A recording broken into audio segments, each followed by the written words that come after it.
억울할 때 드리는 기도. 시편 7편으로 당신을 위로합니다. 오늘 당신은 어떤 마음으로 이 영상을 찾으셨나요? 억울해서, 잠이 안 와서, 답답해서, 누군가의 목소리에 기대고 싶어서, 어떤 이유든 괜찮습니다. 지금 이 순간 당신이 여기 있다는 것만으로 충분합니다. 오늘 이 시간은 싸우는 시간이 아닙니다. 증명하는 시간도 아닙니다. 당신의 억울함을 해결해야 하는 시간도 아닙니다. 이 시간은 그저 하나님의 품 안으로 들어가는 초대장 같은 시간입니다. 오늘은 아무것도 해결하지 않아도 됩니다. 그냥 이 시간만 당신의 억울함을 하나님께 보여드리면 됩니다. 설명하지 않아도 됩니다. 연명하지 않아도 됩니다. 하나님은 이미 알고 계시니까요. 그냥 있는 그대로, 억울한 그대로 하나님 앞에 나와도 됩니다. 억울함.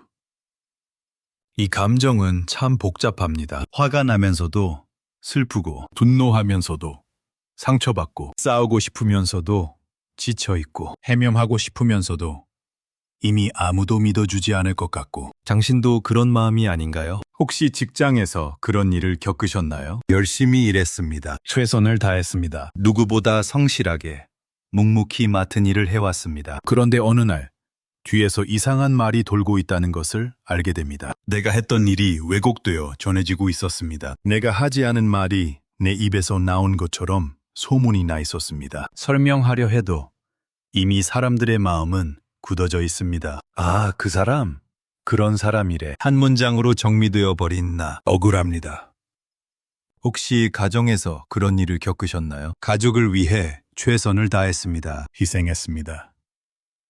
양보했습니다. 그런데 돌아오는 것은 오해와 비난입니다. 내가 뭘 했는데, 내가 언제 그랬는데, 내 마음을, 내 의도를 아무도 이해해주지 않습니다. 말을 해봐도 소용없습니다. 말하면 말할수록 더 꼬여만 갑니다. 가장 가까운 사람에게 오해받는 것, 그것이 가장 아픕니다. 혹시 교회에서, 신앙 공동체에서 그런 일을 겪으셨나요? 섬기려고 했습니다. 사랑하려고 했습니다. 그런데 어느 순간 내가 문제 있는 사람이 되어 있었습니다. 내가 한 말이 다르게 전달되었습니다. 내가 한 행동이 다른 의미로 해석되었습니다. 해명하려 해도 이미 판결은 끝난 것 같습니다. 교회라서 더 아픕니다. 하나님을 믿는 사람들이라서 더 아픕니다. 사랑의 공동체여야 할 곳에서 받은 상처라서 더 깊이 파고듭니다. 당신의 억울함은 무엇인가요? 지금 이 순간 어떤 얼굴이 떠오르나요? 어떤 상황이 떠오르나요? 어떤 말이 떠오르나요? 그것을 억지로 지우지 않아도 됩니다. 잠시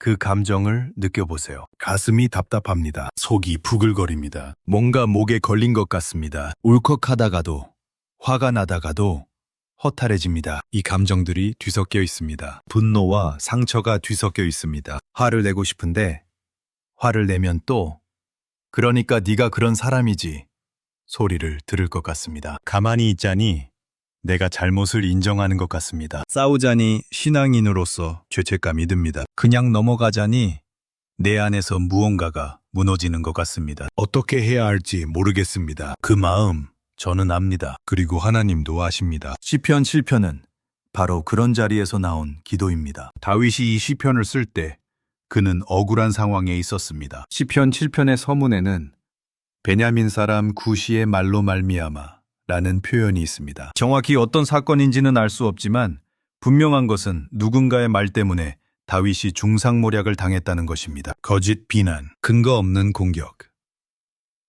사실이 아닌 소문. 다윗은 그런 것들 때문에 고통받고 있었습니다. 다윗은 이스라엘의 왕이었습니다. 골리앗을 물리친 영웅이었습니다. 하나님의 마음에 합한 사람이라 불렸습니다. 그런 다윗도 억울한 일을 당했습니다. 누명을 썼습니다. 중상모략에 시달렸습니다. 당신과 같습니다. 아무리 잘 살아도 억울한 일은 생깁니다. 아무리 조심해도 오해는 생깁니다. 아무리 선하게 살아도 누군가는 당신을 나쁘게 말합니다. 그것이 이 세상입니다. 다윗도 그것을 경험했습니다. 그래서 다윗은 기도했습니다. 시편 7편은 의로우신 재판장이신 하나님께 자신의 사건을 가져가는 기도입니다. 다윗은 사람들에게 해명하려고 애쓰는 대신 하나님 앞에 나아갔습니다. 사람들의 마음을 바꾸려고 싸우는 대신 하나님께 자신의 억울함을 호소했습니다. 그것이 시편 7편입니다. 그리고 오늘 당신도 그 기도를 드릴 수 있습니다. 시편 7편에서 다윗은 이렇게 기도합니다. 여호와 내 하나님이여, 주께 피하오니 나를 쫓는 모든 자에게서 나를 구하여 건지소서. 다윗은 하나님께 피합니다. 피한다는 것은 무엇일까요? 위험할 때 안전한 곳으로 도망가는 것입니다. 적에게 쫓길 때 숨을 수 있는 곳으로 들어가는 것입니다. 다윗에게 하나님은 그런 곳이었습니다. 피난처, 안전한 곳, 쫓기는 자가 숨을 수 있는 곳. 당신에게도 하나님이 그런 분이 되실 수 있습니다. 지금 당신을 쫓는 것은 무엇인가요? 사람들의 시선일 수도 있습니다. 뒷담화일 수도 있습니다. 억울한 소문일 수도 있습니다. 당신을 문제 있는 사람으로 만드는 그 모든 것들, 그것들에게서 도망쳐도 됩니다. 하나님께로 피해도 됩니다. 하나님, 저는 지금 쫓기고 있습니다. 사람들의 말에, 시선에, 오해에 쫓기고 있습니다. 하나님, 주께 피합니다. 저를 숨겨주세요. 저를 지켜주세요. 저를 건져주세요. 다윗은 이어서 이렇게 기도합니다. 여호와 내 하나님이여, 내가 이것을 행하였거나 내 손에 죄악이 있거나 화친한 자를 악으로 갚았거나 내 대적에게서 까닭없이 빼앗은 일이 있으면 원수가 나를 쫓아 미치게 하고 내 생명을 땅에 짓밟게 하고 내 영광을 진토에 떨어뜨리게 하소서. 이것은 놀라운 고백입니다. 다윗은 하나님 앞에서 이렇게 말합니다. 제가 정말 잘못한 것이 있다면 벌을 받겠습니다. 하지만 제가 무고하다면 저를 구해주세요. 이것은 자신의 양심을 하나님 앞에 열어 보이는 것입니다. 당신도 그런 적이 있지 않나요? 혹시 내가 정말 잘못한 건 아닐까? 혹시 내가 너무 예민한 건 아닐까? 혹시 내가 뭔가를 놓친 건 아닐까? 억울한 일을 당하면 오히려 자신을 의심하게 됩니다. 내가 잘못한 것은 아닌지 계속 돌아보게 됩니다. 그것은 당신의 양심이 살아있다는 증거입니다. 다윗처럼 하나님 앞에 당신의 양심을 열어 보여도 됩니다. 하나님, 제가 정말 돌아봐야 할 부분이 있다면 알려주세요. 이 기도를 드릴 때 두 가지 극단을 피해야 합니다. 하나는 다 남 탓입니다. 내 잘못은 하나도 없고 전부 다른 사람 탓이라고만 생각하는 것. 이것은 위험합니다. 다른 하나는 다 내 탓입니다. 모든 것이 내 잘못이고 나는 항상 문제라고 생각하는 것. 이것도 위험합니다. 진실은 그 사이 어딘가에 있습니다. 하나님은 그 진실을 아시는 분입니다. 하나님, 제가 정말 돌아봐야 할 부분이 있다면 부드럽게 알려주세요. 그러나 제가 불필요한 자책과 자기 비난에 빠지지 않도록 진실을 분별하는 눈을 주세요. 제 양심을 당신 앞에 엽니다. 당신이 심판해 주세요. 다윗의 기도는 계속됩니다. 여호와여, 주의 분노로 일어나소서. 내 대적들의 노함을 막으시며 나를 위하여 깨소서. 다윗은 하나님께 일어나 달라고 요청합니다. 대적들을 막아달라고 호소합니다. 이것은 복수의 기도가 아닙니다. 정의의 기도입니다. 다윗은 자신이 직접 복수하겠다고 하지 않습니다. 하나님께 맡깁니다. 하나님, 당신이 일어나 주세요. 당신이 막아주세요. 당신이 심판해 주세요. 당신의 마음속에도 분노가 있을 것입니다. 그 사람도 좀 당해봤으면 좋겠다. 언젠가 진실이 드러나서 똑같이 당했으면 좋겠다. 내가 당한 것만큼 그 사람도 당해봐야 해. 이런 마음이 들 때가 있습니다. 그것이 나쁜 것은 아닙니다. 당신이 나쁜 크리스천이라서 그런 것이 아닙니다. 상처받은 인간의 자연스러운 반응입니다. 억울함을 당하면 분노가 생기는 것은 당연합니다. 하지만 그 분노를 어떻게 하느냐가 중요합니다. 직접 복수하는 것은 우리의 몫이 아닙니다. 그것은 하나님의 몫입니다. 성경은 말합니다. 원수 갚는 것이 내게 있으니 내가 갚으리라. 하나님이 하신 말씀입니다. 우리의 역할은 그 분노를 하나님께 가져가는 것입니다. 하나님, 제 마음 안에 있는 분노를 숨기지 않고 드립니다. 복수심도 원망도 그 사람을 향한 저주의 마음도 다 드립니다. 하나님, 제가 이 감정들을 혼자 감당하다 무너지지 않게 해주세요. 제가 원망과 저주의 말을 내뱉는 대신 이 마음을 주님 앞에 올려드리게 해주세요. 심판은 주님의 몫임을 믿습니다. 시편 7편에서 가장 중요한 부분 중 하나는 이것입니다. 하나님은 의로우신 재판장이시라. 다윗은 하나님을 재판장으로 부릅니다. 재판장이 하는 일은 무엇인가요? 양쪽의 이야기를 듣고 증거를 살피고 공정하게 판결을 내리는 것입니다. 세상의 재판은 불완전합니다. 거짓 증언이 받아들여지기도 하고 진실이 묻히기도 하고 힘 있는 자가 이기기도 합니다. 억울하게 유죄 판결을 받는 사람도 있고 진짜 범인이 무죄로 풀려나기도 합니다. 하지만 하나님의 재판은 다릅니다. 하나님은 모든 것을 아십니다. 당신이 무슨 말을 했는지, 어떤 의도로 했는지, 어떤 상황이었는지, 사람들이 왜곡한 부분, 오해한 부분, 몰랐던 부분, 그 모든 것을 하나님은 아십니다. 하나님은 소문만 듣고 판단하시는 분이 아닙니다. 겉모습만 보시는 분이 아닙니다. 당신의 마음, 당신의 동기,